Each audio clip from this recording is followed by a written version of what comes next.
पहलगाम हमले के बाद पूरा देश हाई अलर्ट पर है। एक तरफ सीमा पार से आए हमलावरों का खतरा और दूसरी तरफ देश के भीतर छिपे नकली नागरिकों की साजिश। कहीं पाकिस्तान से आई बहुएं भारत की मिट्टी को अपना घर बना चुकी हैं, तो कहीं बांग्लादेशी नागरिक फर्जी पहचान पत्रों के सहारे हमारी जमीन पर अपनी जड़ें जमा रहे हैं।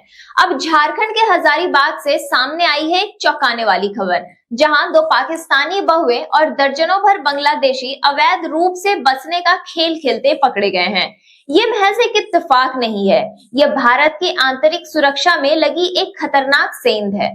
अब हम बात करते हैं अनिका रहमान की, जो पाकिस्तान की बेटी थी। 1994 में भारतीय परिवार की बहू बन गई।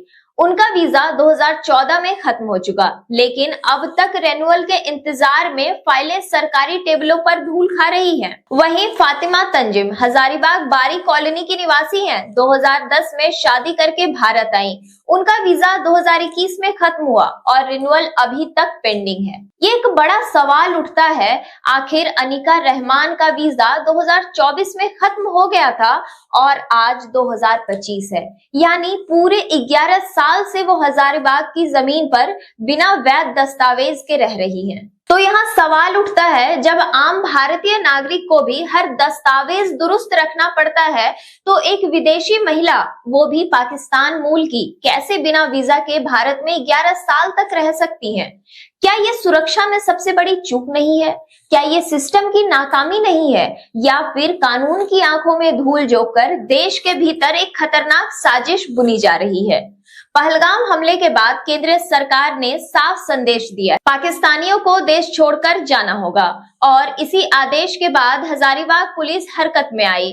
दोनों पाकिस्तानी महिलाओं ने पुलिस के सामने भावुक होकर कहा, हाँ, हम पाकिस्तान में जन्मे, लेकिन अब हम हजारीबाग की बहुएं हैं। हमारा दिल अब भारत में धड़कता है।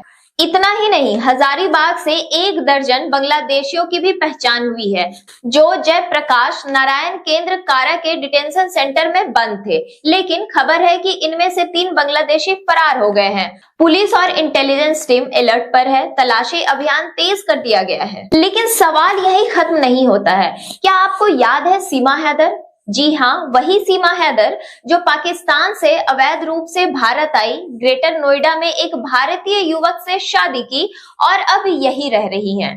तो क्या अब केंद्रीय सरकार के नए आदेश के तहत सीमा हैदर को भी वापस पाकिस्तान भेजा जाएगा?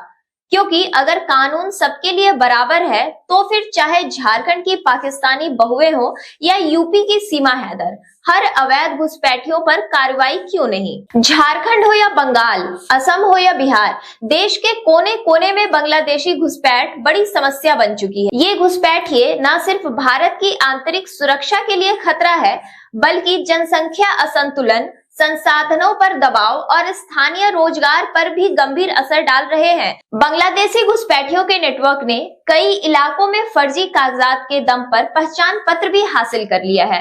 अब सवाल उठता है, कब तक भारत का सिस्टम ऐसे घुसपैठियों को पनाह देता रहेगा? जब देश आतंकवाद के खिलाफ लड़ रहा है, तब ऐसे वीजा घोटालों की अनदेखी क्या नए खतरे को दावत नहीं दे रही है? कौन जिम्मेदार है, केंद्रीय सरकार, राज्य प्रशासन, या फिर सिस्टम की ढिलाई? आज ये सवाल देश का हर भारतीय के दिल में गूंज रहा है। तो क्या है इस पर आपकी राय? हमें कमेंट्स के थ्रू जरूर बताएं। नमस्कार।